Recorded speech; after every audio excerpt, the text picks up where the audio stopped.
Dear Ukrainians, both men and women, today is the day when we commemorate the memory of millions of our people who were killed by famine. Millions of horrific deaths, with the greatest number during the Holodomor of 1932 to 33. It was a systematic blow against the Ukrainian people, a policy of genocide which today's Russia has inherited and once again made part of its own ideology. This entire war, the war that is now being waged against Ukraine and could spread to other nations, is a consequence of Moscow's impunity. No matter what form their regime takes, if they remain unpunished, Russia tries to repeat its evil. Today, millions of our people will light candles of remembrance.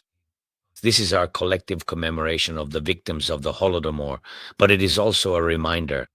And for all of us and for everyone in the world, preserving memory is also an act of defending justice, of defending life, and that the murderer received no reward for destroying people. The pain of previous generations of the Ukrainian people and what Ukrainians are forced to endure now, these things are deeply intertwined. And it tells us a lot. These days, consultations will be held with partners regarding the steps needed to end the war. I have signed a decree on the composition of Ukraine's delegation, and I have approved all the relevant directives. Our representatives know how to defend Ukrainian national interests and exactly what is needed to prevent Russia from launching a third invasion. Another strike against Ukraine. Just as in the past, it repeated its crimes against our people and against other nations as well. Now, it is about much more than just certain points in this or that document. We must ensure that nowhere in Europe or the world does the principle prevail that crimes against people and humanity, against states and nations, can be rewarded or forgiven.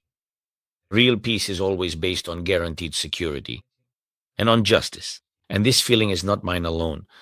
I know that this is the feeling of millions of our people and the majority of people around the world. Today, I continued coordination with our partner. We spoke with the leaders of the Northern European countries and the Baltic states. 8 leaders representing this entire strong region. And I truly appreciate their support. They are real defenders of life. I also spoke today with the Prime Minister of the Netherlands. I am grateful for their willingness to help and for their principled stance. There will be support packages for Ukraine. We are constantly consulting at various levels, also with other European friends, and not only Europeans from this country, but also from the G7 group. Also, our friends in the G20 group and other countries around the world. Many are ready to support us, ready to support Ukraine. Thank you for this. There will be more negotiations, and also today a few domestic matters for us. We discussed in detail with government officials our next steps in domestic policy. It's important that the winter support program is progressing well, with almost 10 million applications already. Payments will begin next week, and the funds can be used until June.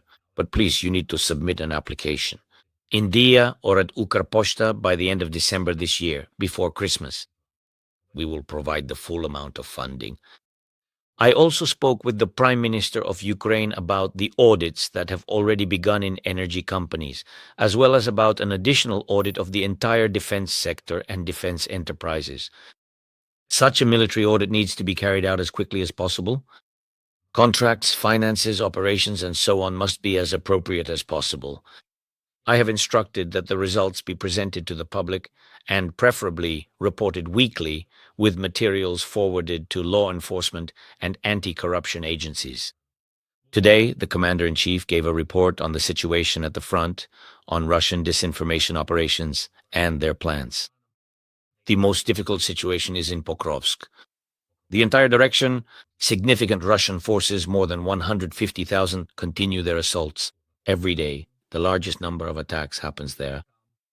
All of this has been going on for many months already, and it is important that our soldiers, our units, are destroying the occupiers. We are also conducting counteroffensive actions on the border between Dnipropetrovsk and Donetsk regions. We are defending the positions in Kharkiv region. We are defending our positions in Zaporizhzhia. We are defending positions. It's not easy there. The Orikhiv direction, Volyapil direction. We are doing everything to stabilize the situation. I thank everyone for their resilience. I thank everyone who stands with Ukraine. Glory to Ukraine.